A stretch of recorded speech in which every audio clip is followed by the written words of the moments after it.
All right, today we'll talk about development of a reliable clinical assessment tool for meningoencephalitis in dogs, the neurodisability scale.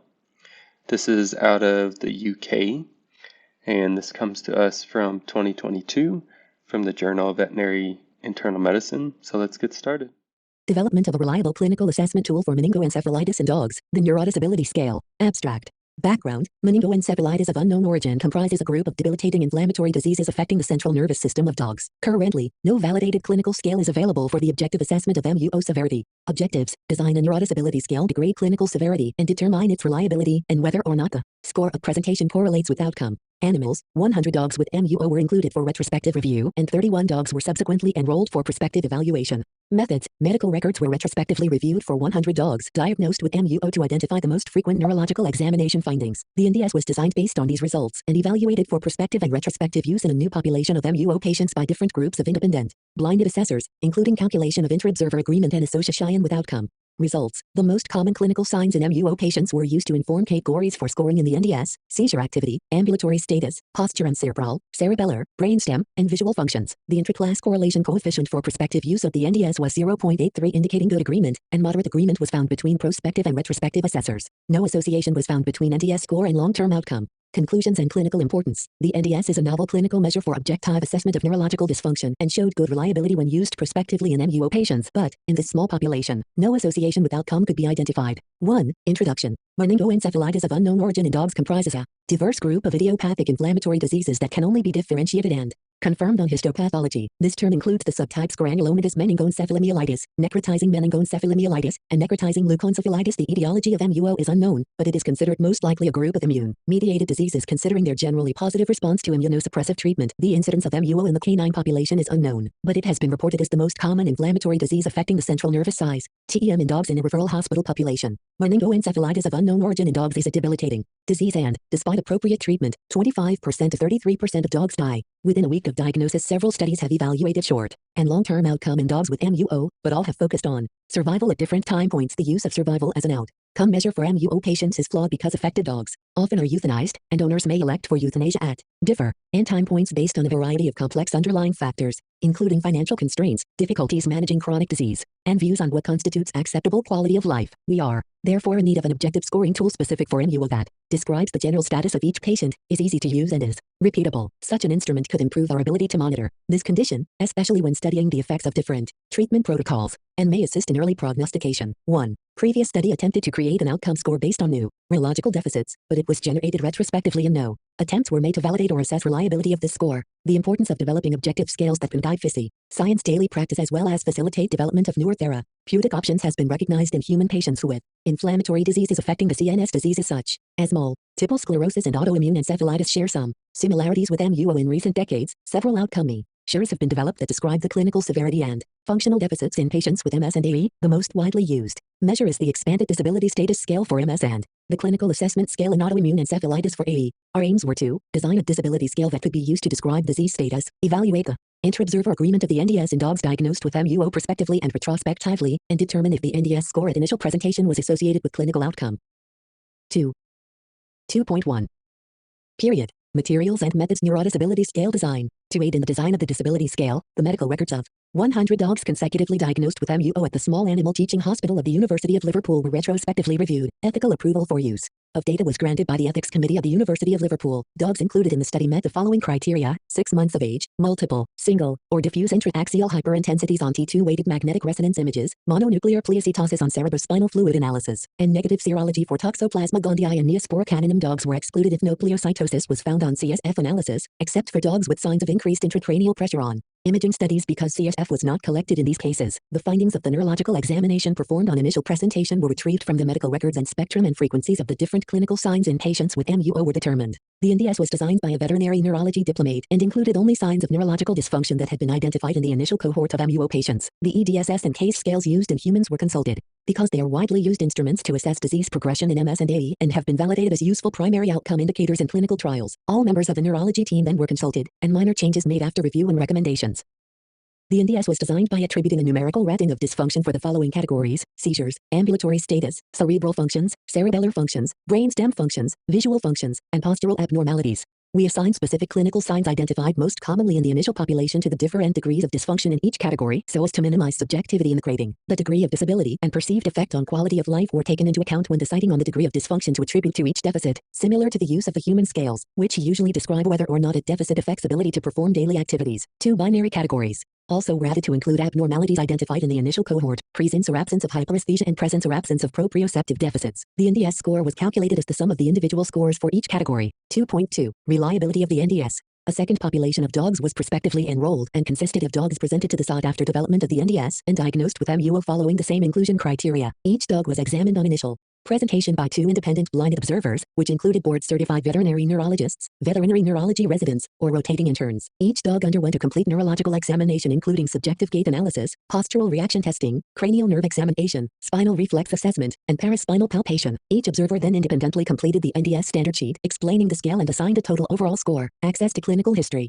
namely if seizures had occurred in the previous 7 days, was provided to both observers. Furthermore, to assess the reliability of the scale through use of retrospective records for clinical research, 2 additional independent observers used the blinded medical records of the same prospectively enrolled dogs to retrospectively assign an NDS score at a separate time. Outcome was assessed at the last follow-up appointment or telephone conversation with the owners, but dogs that were euthanized without adequate treatment or lost to follow-up in the initial 6 months after diagnosis were excluded from outcome analysis. Outcome was defined as good if clinical signs completely resolved and no relapse had been reported. Fair if dogs had signs of relapse but responded to treatment changes, and poor if dogs died from the disease or had signs of relapse with minimal to no response to changes in the treatment protocol. Statistical analysis was performed using the software SPSS 27.0. Continuous data were assessed for normality using the Shapiro-Wilk test. Descriptive statistics are reported for continuous variables using mean for approximately normally distributed variables, median for variables with skewed distributions, and frequencies for categorical variables. Inter-observer reliability was calculated using Cohen's kappa for binary categories, weighted kappa for ordinal categories of the scale, and the intra-class correlation coefficient for the total scores. Intra-class correlation coefficient estimates and their 95% CI were calculated based on absolute agreement, 2-way random effects models as a measure of prospective and retrospective inter-observer agreement. All scores then were used to calculate the ICC as measurement of inter-observer agreement between prospective and retrospective use of the NDS. A Kroskal-Wallace test was used to evaluate the association between the NDS score and outcome. The Mann-Whitney test was used to assess the associations between the NDS score and survival to discharge and the NDS score and relapse. The same test was used to evaluate the association between time to relapse and response to treatment at time of relapse. The correlation between NDS score and time spent in the intensive care unit was assessed using the Pearson correlation coefficient. 3. Results. 3.1. Development of the NDS. The initial population used to develop the NDS consisted of 56 females and 44 males. Median age of presentation was 48 months. Affected breeds were crossbreeds, Pug, French Bulldog, West Highland White Terrier and Shih Tzu, Chihuahua, Yorkshire Terrier and Staffordshire Bull Terrier, Pomeranian, Jack Russell Terrier and Labrador, Lhasa Apso, Miniature Poodle, Miniature Schnauzer and English Springer Spaniel, and 1 each of the following breeds: Chinese Crested, Manchester Terrier, Patterdale Terrier, Irish Terrier, Welsh Springer Spaniel, Lurcher, Golden Retriever, Flatcoat Retriever, and English Setter. The signs of neurological dysfunction reported in the clinical records are presented in Table 1 and were used to design the NDS. In 6 of these dogs, CSF analysis was not performed because herniation through the foramen magnum was identified on MR images. 3.2. Reliability of the NDS. 31 consecutive prospectively enrolled patients diagnosed with MUO were assessed on initial presentation by 2 independent assessors. These included 4 European College Veterinary College diplomates, 4 ECVN residents, and 5 rotating interns. This population of dogs included 15 females and 16 males. Affected breeds included crossbreeds, Chihuahua, French Bulldog, Pug and Yorkshire Terrier, Boston Terrier, Jack Russell Terrier, and 1 each of the following: Lhasa Apso, Shih Tzu, Labrador Retriever, Flatcoat Retriever, and Newfoundland. Median age of presentation was 41 months. Over the 48 hours before presentation, 10 dogs had received nonsteroidal anti-inflammatory drugs, 4 had received corticosteroids, 4 antimicrobials, and 4 antiepileptic medications. In 5 dogs, CSF analysis was not performed because herniation through the foramen magnum was identified on MR images. The mean total NDS score at presentation was 8 plus or minus 2.85. No patients achieved the theoretical minimum point value or the theoretical maximum point value. All dogs received immunosuppressive doses of dexamethasone and an 8-hour constant rate infusion of cytosine arabinoside immediately after diagnosis. All 27 dogs that survived to discharge received long-term treatment with prednisolone, which was used alone in 3 dogs or along with other immunosuppressive medications in the remainder. Additional immunomodulatory drugs were cytosine arabinoside administration every 3-4 weeks, cyclosporine, or leflunomide. In the dogs that received cytosine arabinoside, it was eventually discontinued in 12 dogs and replaced by leflunomide in 3 dogs, cyclosporine in 2 dogs, and mycophenolate mofetil in 1 dog. A third medication was added to the treatment protocol in 4 dogs after clinical signs of relapse, cyclosporine or procarbazine. The reproducibility analysis results for the individual categories are summarized in Table S2. 1 category showed almost perfect inter-observer agreement, 5 showed substantial inter-observer reliability, and 1 showed moderate inter-observer reliability. The 2 binary categories showed no to slight inter-observer reliability or only fair inter-observer reliability. For this reason, the latter 2 were excluded from the final NDS presented in Table 2. The ICC values for prospective and retrospective use of the NDS are presented in Table 3. The prospective results showed good inter-observer agreement. Retrospective use showed good agreement between both retrospective reviewers and moderate agreement between prospective and retrospective data collection. Median follow-up time was 11 months. 4 dogs did not survive to discharge. 3 dogs were euthanized in the hospital because of difficulty controlling status epilepticus, and 1 dog suffered cardiorespiratory arrest during hospitalization. 4 cases were excluded from long-term outcome analysis. 2 were euthanized without adequate treatment because of financial constraints. 1 was euthanized 2 weeks after diagnosis because of development of pancreatitis, and 1 was lost to follow-up 1 month after diagnosis. Long-term outcome was good in 8 cases, fair in 8 cases, and poor in 11 cases. 14 dogs experienced clinical relapse, with a median time to relapse of 7 months. Of these, 7 responded appropriately to changes in treatment, whereas 7 showed no or minimal improvement. A significant difference in time to relapse was found between dogs that responded and those that did not respond to treatment. No association was found between NDS score and outcome. A significant difference was found between the NDS score of dogs that survived to discharge compared to those that did not. A significant difference also was found between the ICU hospitalization time of dogs that survived to discharge compared to those that did not. The NDS score also was associated with ICU hospitalization time. 4. Discussion. The NDS was designed consistent with clinical outcome scales used in inflammatory CNS diseases in humans and based on our retrospective study of neurological examination findings as an objective clinician administered measure of neurological impairment in dogs with MUO. The scale relies on attributing a numerical rating of dysfunction in 7 categories, giving an overall score of between 0 and a theoretical maximum of 21. We found good agreement between assessors when using the NDS prospectively, but only moderate agreement was found between prospective and retrospective use. No association was found between the NDS score at admission and long-term outcome, but the score was associated with survival to discharge and days spent in the ICU. No association was found between the NDS score and relapse, but patients that relapsed earlier were less likely to respond to treatment. Development and validation of clinical outcome measures in veterinary medicine enable standardized assessment of a patient's disease status and provide a better measure of the efficacy of treatment in clinical trials. A useful COM should have sound cytometric properties including reliability, validity, and responsiveness. Reliability is the degree of consistency exhibited when a measurement is repeated under identical conditions. Results indicated high inter-observer reliability for the prospective use of the total NDS score and most of the categories that compose it, except for the 2 binary categories, which therefore were withdrawn from the final NDS. Some of the discrepancies identified might be a result of variation in experience among assessors and also time spent with the patients, the latter of which was often different because typically one of the assessors was the clinician responsible for the patient, whereas the other may have only performed the neurological examination and completed the NDS score sheet. Unfortunately, validity and responsiveness could not be assessed in our study. Validity refers to how well a test measures what it was developed to evaluate. The validity of an instrument can be examined in several ways, but the 3 most common subtypes are content, criterion, and construct validity. Content validity is the extent to which an instrument measures the variety of attributes that make up the desired construct. It most commonly relies on groups of experts in the particular discipline who review the COM and approve it or recommend changes. Criterion validity refers to the extent to which the measure agrees with the external standard measure, but it cannot be assessed in MUO because no such measure currently exists. Construct validity represents the extent to which the instrument accurately assesses what it is designed to evaluate. It is evaluated by how the construct correlates with similar measures, but, unfortunately, no other COMS are currently available for MUO. Responsiveness measures an instrument's ability to capture change. Future studies with larger numbers of dogs are required to further validate the NDS and, most importantly, to evaluate its responsiveness. Such studies will provide further support as to whether the NDS can be a useful tool in monitoring disease progression in patients with MUO and to assess the effectiveness of therapeutic interventions in clinical trials.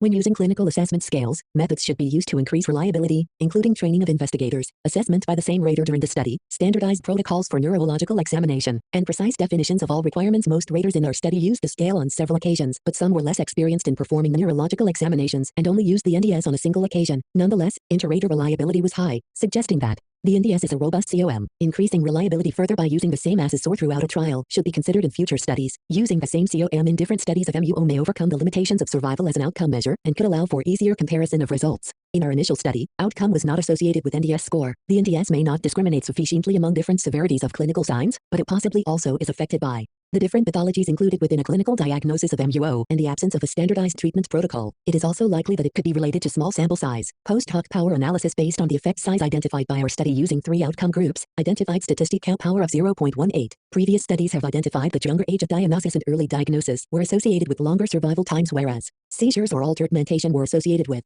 shorter survival times. Although we should be cautious interpreting the findings relating to relapse because only 14 dogs were in this group, a significant difference was identified in terms of response to treatment, with those that relapsed earlier in the treatment course less likely to respond to rescue protocols. In a disease that is often fatal and associated with poor long-term outcome, the need for biomarkers that could be used to monitor disease progression and response to treatment is very important. Recently, serum neurofilament light chain concentration has been shown to decrease over time in dogs with MUO that show good response to treatment and to increase significantly in those that experience poor response to treatment. This result is promising, but unfortunately this test is not yet widely available commercially. The use of COMS to monitor dogs with MUO may help clinicians identify signs of poor response to treatment earlier and allow adjustment of treatment protocols accordingly. Future studies assessing the responsiveness of the NDS are underway to investigate if the NDS could be a useful tool for monitoring disease progression over time and whether it will have a positive effect on the management of these patients, potentially improving long-term outcomes. Most clinical studies in veterinary medicine rely on retrospective data. It therefore would be very beneficial to be able to use COMS such as the NDS through retrospective review of medical records rather than prospectively collecting this information. Our results showed moderate agreement between retrospective and prospective use of the NDS, suggesting that this approach may be possible, but such use should be undertaken with caution and accepting lower reliability as compared to prospective data collection. The retrospective data collection in our study was based mostly on referral letters written by trained neurologists summarizing their findings. These could have been more detailed than usual because the clinician had completed the NDS at admission, and less information may have been recorded if the NDS had not been used. The reliability of the retrospective use of the NDS likely will vary depending on the quality of the clinical records.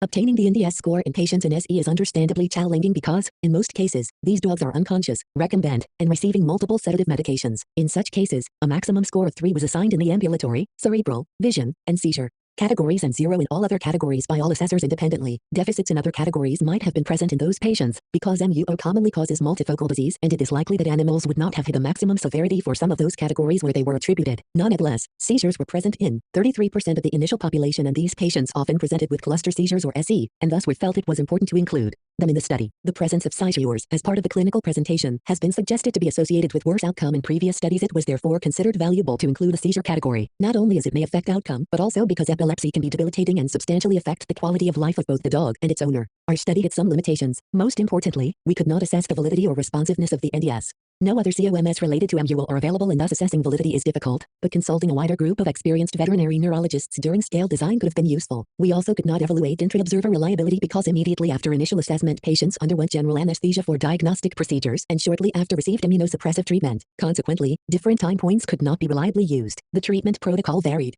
and often was guided by owner preference. It is likely that these factors affected long-term outcome, although there is currently no gold standard treatment for MUO because of a lack of double-blinded prospective studies comparing different treatment options. The population used to inform scale design and that used for subsequent assessment of scale reliability should be similar, but in our study included a different breed distribution. Unfortunately, this design feature was not something that we could control and reflects the different popularity of dog breeds over time. The inherent subjectivity of the neurological examination itself and the use of terminology such as mild and moderate to describe degrees of severity in some of the categories of the NDS likely also contributed to higher variability. These are limitations characteristic of COMS that rely on subjective criteria and are susceptible to subjective interpretation by clinicians. Some subjective decisions on which neurological deficits should be attributed to the different degrees of dysfunction were made during development of the scale, mostly relating to signs of cerebral and brainstem dysfunction. These were undertaken based on the most common neurological signs identified on the initial study population and what effects they would have on quality of life and possible resulting disability. Although some subjectivity was introduced during scale design, providing specific examples to each degree of dysfunction should decrease variability for users of the scale, thereby improving its reliability. The time at last follow-up varied among patients because the last outcome information was collected immediately before data analysis. This time was not standardized and likely influenced the results despite a minimum follow-up time of 6 months and cases with inappropriate treatment having been excluded from outcome analysis. Dogs that did not undergo CSF analysis because of suspicion of increased ICP on MRI were not excluded from analysis because doing so likely would have biased the data by excluding the most severely affected dogs. Nonetheless, this design feature also may have added bias if those dogs were misdiagnosed because this information was missing. Some dogs had received different medications before examination, which likely affected the NDS score at presentation, but is representative of clinical practice in which the NDS would be used routinely. Lastly, this scale cannot be used in dogs with meningoencephalitis of unknown origin and neurological deficits associated with spinal cord disease only. Meningoencephalitis can in some cases result only in clinical signs attributable to spinal cord disease, and in such circumstances, a spinal cord injury scale could be used for monitoring. 5. Conclusion. The NDS is a novel clinical scale for recording the degree of disability in MUO and has shown good reliability. It could be used in clinical practice and may help overcome current limitations in monitoring MUO patients and determining outcomes in therapeutic trials. All right, just to kind of digest everything and give you my thoughts. In the introduction, they state that MUE has a mortality rate of 25 to 33%, but I don't feel we can say this because of the degree of difficulty in getting a true diagnosis. Also, they state that overall survival rates can be flawed because owners choose to euthanize dogs at different time points. For the scoring system, they do reference the Jeffrey paper from 2009, but this scoring For the scoring system, they do reference the Jeffrey paper from 2009, but this scoring system seems arbitrary, which is the case for a lot of scoring systems. So this paper creating and investigating a scoring system is commendable, especially if it could be reliable and help predict prognosis, as they were investigating. Looking at the inclusion criteria, again, diagnosis of MUE is difficult because they exclude dogs if CSF was normal, but not if they did not collect CSF. There are several dogs that we see where we suspect MUE on MRI and find that CSF is normal, but treat as if though they have MUE, and a large percentage of these dogs do respond. I don't have data on this, and maybe this is a study I should investigate in the future, but there could be some of these dogs that could just have something idiopathic or transient that would have improved with just time and without treatment. So what I'm trying to say is that I feel they should not have included the dogs where CSF was not obtained, but I understand why they did. They then discuss the NDS, which is provided in their Table 2 and also the supplemental Table 1. Basically, it is a scale with 9 different categories with different points assigned from 0 to either 1, 2, or 3. The higher the number, the more neurological deficits there are present. Ultimately, however, they just used the 7-category scale. The pain and proprioceptive deficits were excluded from the final scale. This confuses me a little bit just because looking at Table 1, 70% of the dogs had proprioceptive deficits, but they stated that there was a poor agreement from proprioceptive deficits, so I don't know how they concluded 70% of dogs had proprioceptive deficits. For assessing reliability of the NDS, I feel they did a fair job with this, but it would have been better, I feel, if everything was done prospectively and they had more patients where it was just prospective. Just because looking back, doing some of that retrospective data, there wasn't as much of an agreement, but I don't know what to take of that just because looking at a patient versus reading through records is going to be very different. There's a lot of subjectivity in how we interpret the examination. So based on the information provided, I don't feel I could say that the NDS is reliable or not. For the MUE patients, 31 patients were enrolled, but when outcome is discussed, I'm not able to get 31 patients. I either get 29 or 33, but in either case, 11 dogs had a poor long-term outcome, and 3 to 5 dogs never made it out of the hospital. Therefore, based on this study, only 50% of dogs had a fair to good prognosis, and 50% of dogs also had a relapse. This, I feel, is incredibly high despite using a fairly aggressive protocol treatment with steroids, cytosol, and potentially an additional medication. I do wish there was more information about the NDS and outcome, but it only states what the p-value is, which was 0.24. So ultimately, I guess it doesn't really matter. It wasn't reliable or wasn't associated with outcome. Although I don't know if they used an average NDS or just one person's NDS when looking at this overall outcome. I like the discussion, especially where they discuss the validity of an instrument, which can be examined in several ways, but the 3 most common subtypes are content, criterion, and construct validity. So this is definitely worth reviewing, especially for anyone that's creating an instrument. For the limitations, they state that they could not assess the validity or responsiveness of the NDS. For me, this is confusing as I thought this was the whole point of the article, and this statement just leaves me a little bit overall confused. However, I do feel that this article was fairly well done. I feel this is something that could easily be implemented, but until we're better at actually diagnosing MUE, this type of scale is always going to have limitations. Even if we created the perfect scale and the perfect diagnostic tool, I would always still try to treat an animal regardless of what the scale tells us.